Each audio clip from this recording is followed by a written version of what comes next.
이스라엘을 다스린 지 2년에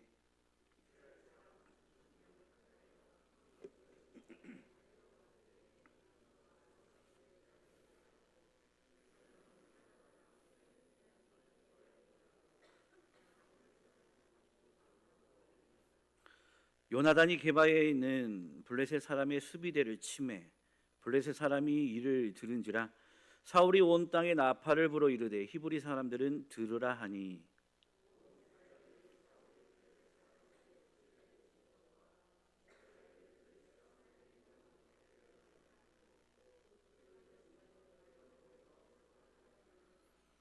블레셋 사람들이 이스라엘과 싸우려고 모였는데 병거가 3만이요 마병이 6천 명이요 백성은 해변의 모래같이 많더라. 그들이 올라와 베다웬 동쪽 믹마스에 진침해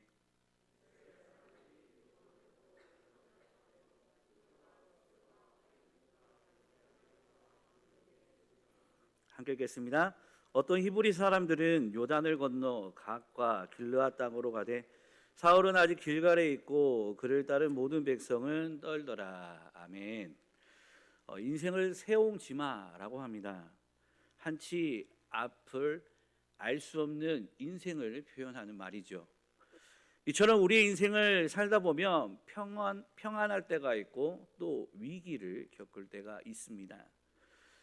항상 평탄한 삶을 살기를 원하지만 어떤 인생이든 평탄한 삶만 살 수는 없습니다. 올라갈 때가 있으면 내려갈 때가 있고 내려갈 때가 있으면 올라갈 때가 있는 것처럼 우리네 인생살이는 굴곡이 있고 인생의 위기는 누구에게나 반드시 찾아오기 마련입니다. 그렇다면 누구나 겪을 수 있는 이 인생의 위기 속에서 우리들의 삶 속에 인생의 위기들이 우리의 삶 속에 찾아왔을 때 우리는 이 위기 속에서 어떠한 선택, 어떠한 길을 걸어가야 할까요? 오늘 본문에는 위기를 맞은 사울 왕이 나옵니다. 그리고 위기를 맞은 사울 왕이 잘못된 선택을 하게 되는데 그가 왜 잘못된 선택을 하였는지에 대해서 함께 살펴보고 우리는 인생의 위기 속에서 어떠한 선택을 해야 할지 함께 생각해보는 시간을 갖고자 합니다. 사울 왕은 사무엘이 살아있을 때 하나님 앞에 크게 두 가지의 잘못을 저지르게 됩니다. 그리고 그의 잘못된 행동으로 그의 왕위는 급속도로 약화됩니다. 결국 다윗에게 왕위가 넘어가게 되죠. 오늘 본문은 그 결정적인 실수 중에 한 실수에 대한 이야기입니다. 오늘 본문에서 사울 왕은 잘못된 선택을 하게 되었고 사무엘로부터 왕이 망령되이 행하였다. 지금 왕의 나라가 길지 못할 것이다 라는 소리를 듣게 됩니다. 그렇다면 사울은 왜 사무엘로부터 꾸지람을 들을 행동을 했을까요? 그가 그러한 선택을 할 수밖에 없었던 어떤 상황이 그에게 닥친 것은 아닐까요? 블레셋과의 전쟁을 앞둔 사울의 상황을 우리가 한번 살펴보도록 하겠습니다. 과연 이스라엘과 블레셋과 전쟁을 했을 때 객관적인 전력으로 한번 싸워볼 만한 상대였을까요? 아니면 누가 봐도 불리한 상황이었을까요? 오늘 본문의 2절 한번 보도록 하겠습니다. 2절입니다. 이스라엘 사람 3,000명을 택하여 그 중에서 2,000명은 자기와 함께 믹마스 베델산에 있게 하고 1,000명은 요나단과 함께 베냐민 기브아에 있게 하고 남은 백성은 각기 장막으로 보내니라. 이스라엘의 정확한 병력 상황을 파악하기는 힘들지만 우선 숫자상으로는 3,000명이다라고 말하고 있습니다. 그리고 그 중에 요나단이 이끄는 1,000명이 블레셋 수비대를 공격하였고 이에 블레셋 사람들이 이스라엘과 싸우기 위해서 병력을 소집하게 됩니다. 그 소집된 병력이 얼마나 됐는지 우리가 5절을 통해서 한번 보도록 하겠습니다. 5절입니다. 블레셋 사람들이 이스라엘과 싸우려고 모였는데 병거가 3만이요 마병이 6천 명이요 백성은 해변에 모래같이 많더라. 그들이 올라와 벳아웬 동쪽 믹마스에 진침해. 이스라엘 군사가 몇 명이라고 했죠? 3천 명입니다. 근데 지금 블레셋의 군사가 몇 명이라고 합니까? 3만 명, 그리고 마병이 6천, 백성은 해변의 모래같이 많다라고 이야기하고 있습니다. 군사의 숫자로만 봤을 때 블레셋에 비해서 이스라엘의 병력은 10분의 1밖에 안 되는 어마어마하게 불리한 상황인 것이죠. 그뿐이겠습니까? 전쟁의 승패에 있어서 군사의 수도 중요하지만 또 중요한 것이 무엇입니까? 무기의 성능이죠. 예를 들어서 대한민국과 일본의 군사력을 비교해 보자면 대한민국은 포방부대라고 하죠. 굉장한 육군의 강력함을 가지고 있습니다. 하지만 해군력에 있어서만큼은 우리가 일본의 자위대를 따라가기 힘든 상황인 것이죠. 그래서 이런 말이 있습니다. 만약 일본의 이지스함 두 척이 독도 좌우에 서게 되면 대한민국은 독도를 탈환할 수 없다라는 그런 말이 있습니다. 전체적인 군사수로 봐서는 대한민국이 오랜 전쟁, 분단 국가로서의 휴전 상황에서 군사력을 키웠기 때문에 굉장한 월등한 높은 그런 군사의 수를 가지고 있지만 무기의 성능 면에 있어서 우월한 위치에 있는 이 일본의 해상 자위대를 이길 수 없다는 것입니다. 곧 전쟁에 있어서 무엇이 중요하다는 것을 말해줍니까? 무기의 성능이 얼마나 중요하느냐가 중요하다라고 말하고 있습니다. 그렇다면 수적으로 열세인 이스라엘이 그렇다면 무기에 있어서는 우월했을까요? 22절을 보게 되면 이렇게 되어 있습니다. 22절 한번 같이 읽겠습니다. 싸우는 날에 사울과 요나단과 함께한 백성의 손에는 칼이나 창이 없고 오직 사울과 그의 아들 요나단에게만 있더라. 절대 아니다라는 것을 우리에게 말해주고 있죠. 이스라엘 온 땅에 철공이 없었습니다. 그렇기에 각종 농기구를 벼리기 위해서는 이 이스라엘 백성들은 이 블레셋의 도움을 받을 수밖에 없었습니다. 철공이 없었는데 이스라엘에 철제 무기가 있었겠습니까? 그래서 성경은 이렇게 말합니다. 사울과 요나단만 있고 다른 백성에게는 없었다라고 말을 하고 있는 것입니다. 다른 군사들 기껏 해봐야 그 군사들은 삽이나 갱이나 홈이나 몽둥이들을 들고 싸움에 임하였다는 것이죠. 이에 반해서 철제 기술을 가지고 있는 블레셋의 사람들은 철제 무기를 들고 싸웠을 것이라는 것을 우리는 상상해 볼 수 있는 것입니다. 이스라엘과 블레셋의 싸움에 있어서 병력 수에서의 차이, 무기 성능에서의 절대적 이런 상황 차이가 이스라엘로 하여금 굉장한 불리한 상황임을 우리에게 말해주고 있는 것입니다. 또 거기에 더해 위기의 상황이 사울 왕에게 더해져서 사울로 하여금 어떠한 선택을 강요하게 합니다. 고대 사회에서는 전쟁을 신들의 대리 전쟁이다라고 생각했었습니다. 그래서 각 나라는 전쟁에 출전하기에 앞서 자기들이 섬기는 신들에게 승리를 기원하는 제사를 드렸습니다. 그것은 이스라엘도 마찬가지였죠. 그래서 사울은 출전하기에 앞서서 사무엘에게 제사를 주관해 줄 것을 당부한 것으로 여겨집니다. 이스라엘 사회에서 하나님께 드리는 제사는 오직 제사장만 드릴 수 있었습니다. 왕이라고 해서 스스로 제사를 드려서는 안 됐죠. 그래서 사울도 스스로 제사를 집전하지 아니하고 제사장 사무엘에게 제사 집전을 요청한 것입니다. 그런데 사무엘은 사울의 당부를 받고 즉시 이 제사를 집전하지 않습니다. 사무엘은 사울에게 이레를 기다리라고 하였습니다. 그러나 정한 기한대로 기다렸으나 사무엘이 오지 않은 것이죠. 우리 8절 한번 보도록 하겠습니다. 8절입니다. 사울은 사무엘이 정한 기한대로 이레 동안을 기다렸으나 사무엘이 길갈로 오지 아니하매 백성이 사울에게서 흩어지는지라. 사무엘이 오지 않자 두려움에 빠진 이스라엘 백성들은 사울에게서 흩어지기 시작하였습니다. 여기에서 한번 우리가 사울의 입장으로 한번 돌아가서 내가 사울이었다면 이라고 한번 생각해 봅시다. 군사의 수나 무기의 성능만 봤을 때 현재 전쟁을 수행했을 때 승리에 대한 한 치 앞도 확신할 수 없는 상황입니다. 절대적으로 불리한 상황이죠. 군사력은 10분의 1밖에 안 돼요. 무기의 성능도 어마어마하게 차이가 납니다. 지금까지 또한 영적 지도자로 이스라엘을 이끌었던 사무엘이 시간이 됐는데 오지도 않습니다. 그나마 했던 군사들이 시간이 흐르면서 흩어지게 되고 절박함과 위기가 더욱 가속화되어 있는 상황입니다. 과연 내가 사울의 입장이었다면, 이러한 모든 상황을 안고 내가 사울의 입장이었다면 그렇게 행동하지 않을 수 있겠는가? 그런 절박한 상황임에도 불구하고 나는 그래도 사무엘을 기다렸을 거야 라고 당당하게 말할 수 있는가를 한번 생각해 보시기 바랍니다. 그렇다면 사울은 왜 위기 속에서 그러한 선택을 하게 됐을까요?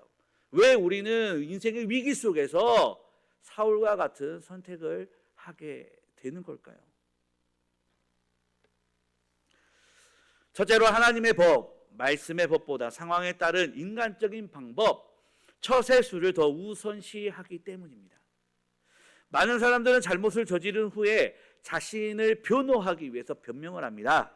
변명을 하는 사람들의 유형을 구분하면 5가지로 유형으로 구분할 수 있습니다.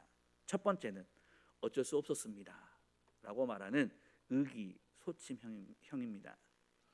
두 번째로는 이렇게 안 했으면 어떻게 했어야 됩니까? 라고 되묻는 위세당당형입니다. 저 사람이 이렇게 하라고 했어요 라고 말하는 책임 회피형이 있죠. 일이 이렇게 될 줄 몰랐습니다 라고 말하는 결과무관형이 있습니다. 다른 사람들도 다 그렇게 하는데 왜 나한테 그래요? 라고 말하는 대중추종형이 있습니다. 우리 11절에서 12절 한번 볼까요? 11절, 오늘 본문의 11절, 12절입니다. 사무엘이 이르되 왕이 행하신 것이 무엇이냐 하니 사울이 이르되 백성은 내게서 흩어지고 당신은 정한 날에 오지 아니하고 블레셋 사람은 믹마스에 모였음을 내가 보았으므로 이에 내가 이르기를 블레셋 사람들이 나를 치러 길갈로 내려오겠거늘 내가 여호와께 은혜를 간구하지 못하였다 하고 부득이하여 번제를 드렸나이다 하니라.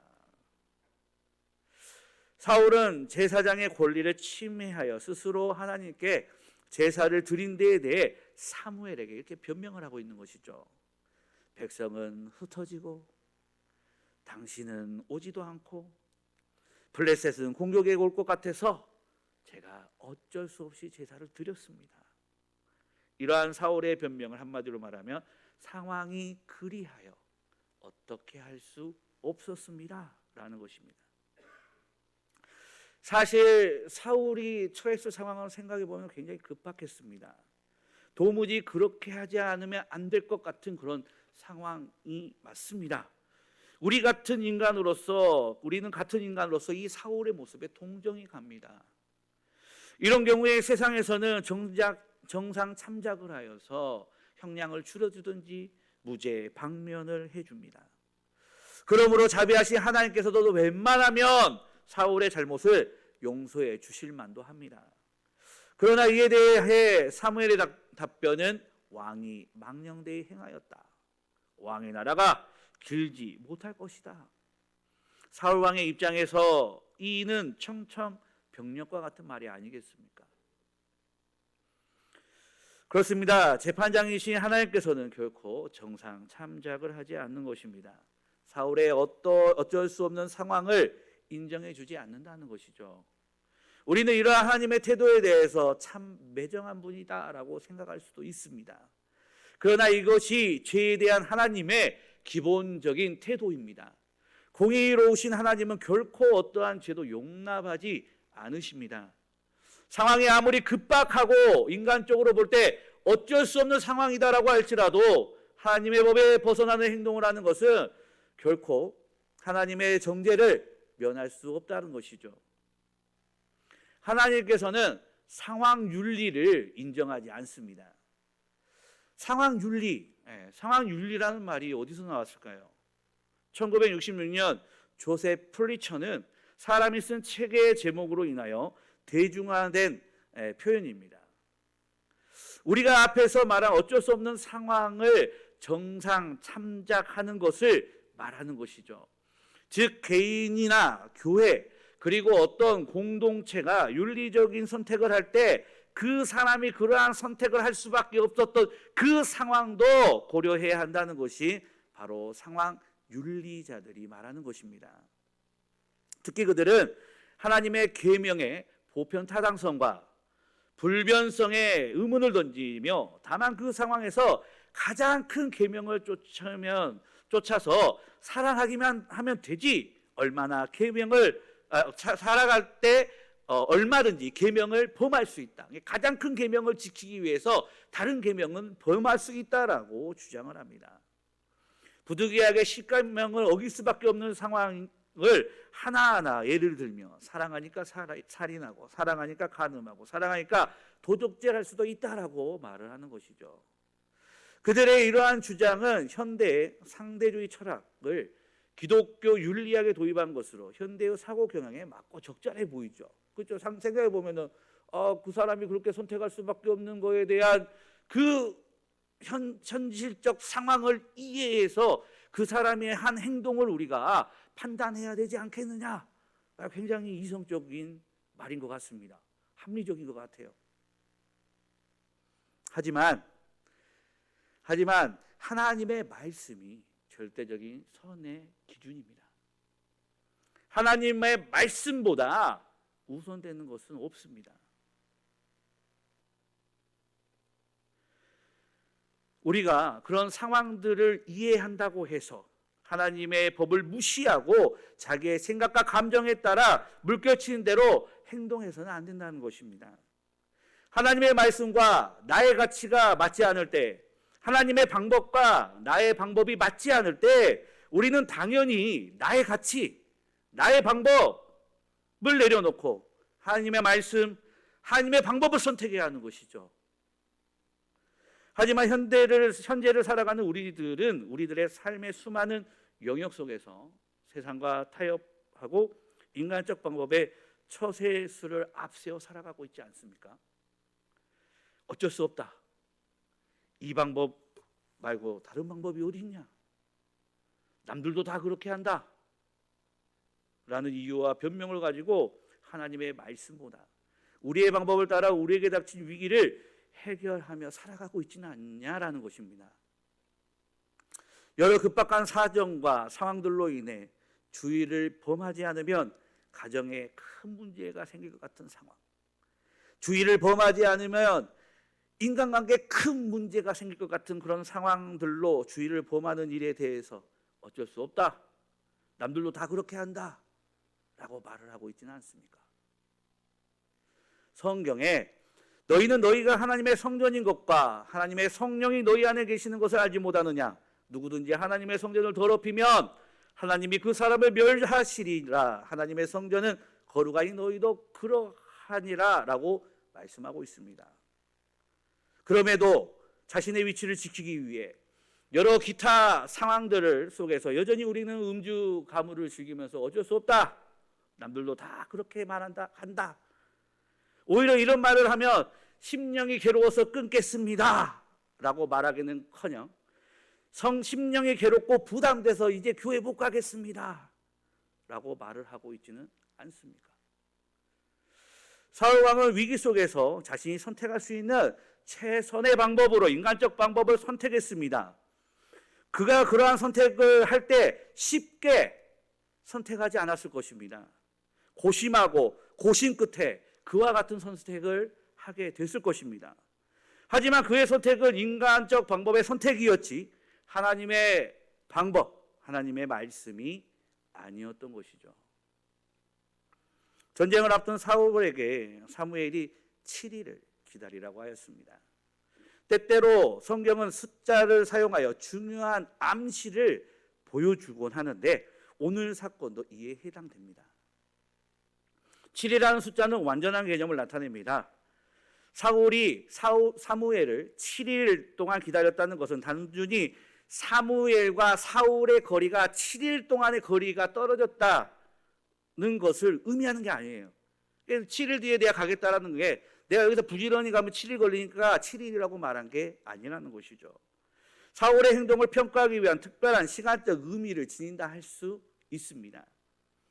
즉 사울은 7일 동안 온전히 기다리면서 사무엘이 제사를 통해 하나님께 부르짖을 때 임하는 구원의 완성을 소망해야 했으며 아무리 불리한 상황이라도 인간적 수단은 멈추고 오로지 하나님의 도움만을 구해야 하는 시간이었습니다. 이런 면에서 7일이라는 기간은 하나님 앞에 서기 위한 내면을 준비하는 시간이었고 이스라엘 전체가 스스로 하나님 앞에 겸비해지기도 도록 주어진 시간인 것이죠. 그러니까 사울과 이스라엘 백성들을 애태우기 위한 시간이 아니고 그들이 하나님의 은혜를 전적으로 구할 수 있도록 기다려지는 시간이었다라는 겁니다. 이 시간 동안 그들은 미스바에 있었던 회개 사건과 마찬가지로 자신들의 죄를 회개하고 하나님 앞에 자신들의 구원자 되심을 인정해야 하는 그런 시간이었습니다. 그러나 사울의 선택은 하나님 붙들고 나아가는 하나님의 방법이 아닌 인간적 방법이었던 것입니다. 우리도 살아가다 보면 위기를 맞이하게 되고 위기를 해결할 방안으로 이와 같은 유혹을 받게 됩니다. 하나님의 말씀, 하나님의 가치와 나의 가치가 상반되는 상황을 맞이하게 되고 극심한 위기의 순간의 선택의 기로에 서게 되는 일들이 있습니다. 하나님의 가치와 나의 가치가 이렇게 상치되는 상황 안에서의 위기를 맞이할 때가 있다는 것이죠. 이때 우리는 사울 왕을 기억해야 할 것입니다. 숨막히는 고통의 순간 속에 사울이 하나님의 말씀을 순종하였다면 그는 블레셋과의 전쟁에서 승리하였을 뿐 아니라 그의 나라는 계속되었을 것입니다. 하지만 그는 인간적 방법을 선택하였고 결국 그의 나라는 길지 못하게 된 것이죠. 사랑하는 중동교회 성도 여러분, 만약 우리가 절박한 위기 속에서 하나님의 말씀에 순종하며 하나님의 말씀, 가치를 우선시하고 살아간다면 바람 앞에 등불 같은 이 인생의 위기 속에서도 우리의 날이 길 것입니다. 하지만 당장의 눈앞에 보이는 것, 눈앞에 좋아 보이는 선택, 인간적 방법에 따른 선택을 하게 된다면 우리의 날은 끊어질 것이며 하나님 앞에 나아갔을 때 게으르고 악한 종이다 라고 책망받게 될 것입니다. 절박한 인생의 위기 속에서도 감당할 수 없는 인생의 위기 속에서도 하나님의 말씀과 같이 뜻을 좇아서 믿음의 결단을 하고 담대히 나아가는 주의 백성들이 다 되시기 바랍니다. 둘째로 사울이 잘못된 선택을 한 이유는 그가 끝까지 인내하지 못하였기 때문입니다. 블레셋과의 전쟁을 앞두고 있는 일촉즉발한 그런 상황에 사무엘은 사울에게 기한을 7일 정하고 기다리게 했습니다. 하지만 사무엘은 정한 기한에 오지 않았고 이스라엘 백성들은 사울의 주변에서 뿔뿔이 흩어지기 시작합니다. 마음이 다급해진 사울은 하나님의 법과 자신의 방법 사이에 갈등하였고 결국 자신의 방법으로 위기를 해결하려 하였습니다. 그런데 이게 웬일입니까? 사울이 이제 막 번제를 드리자마자 사무엘이 나타난 것입니다. 우리 10절 한번 보도록 하겠습니다. 10절입니다. 번제 드리기를 마치자 사무엘이 온지라 사울이 나가 맞으며 무난하매. 사무엘이 오기로 한 기한이 기다렸고 블레셋의 위협 속에서 정한 기한에 오지 않자 이스라엘 백성들이 이탈하게 되고 답답한 마음에 사울이 안 되겠다, 어쩔 수 없다 하면서 제사를 딱 드리게 됩니다. 우리 9절 한번 볼까요? 사울이 이르되 번제와 화목제물을 이리로 가져오라 하여 번제를 드렸더니. 사울은 번제와 화목제를 준비하였습니다. 어떤 제사를 먼저 드릴까요? 번제를 먼저 드리게 돼 있어요. 그래서 번제를 드렸어요. 이제 뭐를 드려야 됩니까? 화목제를 드려야 돼요. 근데 화목제를 드리기도 전에 사무엘이 떡하니 온 것입니다. 이는 사울의 인내하지 못함을 우리에게 말해주고 있는 것이죠. 사무엘이 엄청 늦게 온 것도 아닙니다. 조금만 인내하고 기다리기만 하면 됐습니다. 하지만 절박한 위기로 인해 두려움에 빠진 사울은 인내하지 못하였고 속전속결로 그 문제를 해결하려 하였습니다. 결국 인내하지 못한 사울은 사무엘로부터 책망을 피할 수 없게 된 것이죠. 사무엘로부터 책망을 받게 된 것입니다. 우리 13절 한번 보도록 하겠습니다. 13절입니다. 사무엘이 사울에게 이르되 왕이 망령되이 행하였도다. 왕이 왕의 하나님 여호와께서 왕에게 내리신 명령을 지키지 아니하였도다. 그리하였더라면 여호와께서 이스라엘 위에 왕의 나라를 영원히 세우셨을 것이거늘. 어느 두 사람이 길을 떠났습니다. 길이 너무 멀고 험했지만 그들은 쉬지 않고 그 길을 걸어갔습니다. 그들이 찾는 것은 성공이라는 깃발이었습니다. 그들은 어느 산 정상에 다다랐습니다. 많은 박수가 여기저기서 터져 나옵니다. 이복의 젊은이들, 그렇게 고생할 필요 없어. 우리를 보라고. 우리도 자네들처럼 푸른 꿈을 안고 왔다가 여기에 정착해 버렸어. 우리 여기서 같이 살지라고 이야기를 합니다. 그러나 그곳에는 그들이 찾는 성공이라는 깃발이 없었습니다.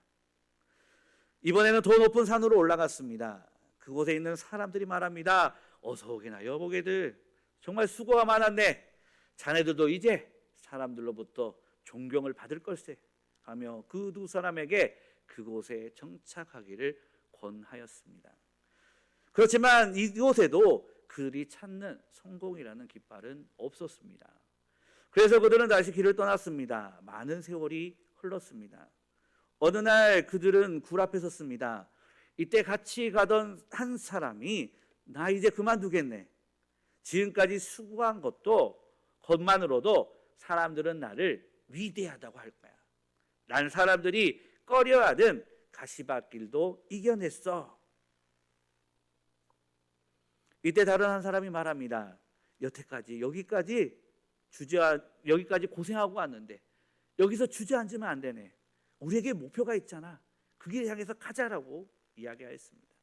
하지만 그 친구는 말을 듣지 않았고 한 사람만 굴을 통과하게 되었습니다. 굴은 생각보다 짧았습니다. 굴을 통과하자 그곳은 전혀 다른 세계였습니다. 그곳에 있는 분이 그에게 성공의 깃발을 주며 반겨주었습니다. 그러자 그는 깃발 하나만 더 주시면 안 됩니까? 제 친구가 바로 저 굴 밖에 있습니다. 이렇게 조금만 더 가면 되는지도 모르고 저 친구가 저기서 멈추고 않았으니 깃발 하나만 더 주라고 이야기를 합니다. 하지만 그곳에 있던 분이 말합니다. 안 됩니다. 성공을 눈앞에 두고 주저앉은 사람은 그 친구뿐만이 아닙니다. 성공의 깃발은 결코 남이 가져다 두는 것이 아닙니다. 그 깃발은 이내 망가지기 때문이죠 라고 말을 했습니다. 우리에게는 인내가 필요합니다. 예수님은 십자가에서의 그 아픔, 고통을 견디어낸 끝에 위대한 사랑을 실현하셨습니다. 해밍웨이는 노인과 바다를 80번이나 다시 써서 완성했다고 합니다. 조지 반크로프는 미국의 역사를 집필하는데 26년이라는 시간이 걸렸다고 합니다.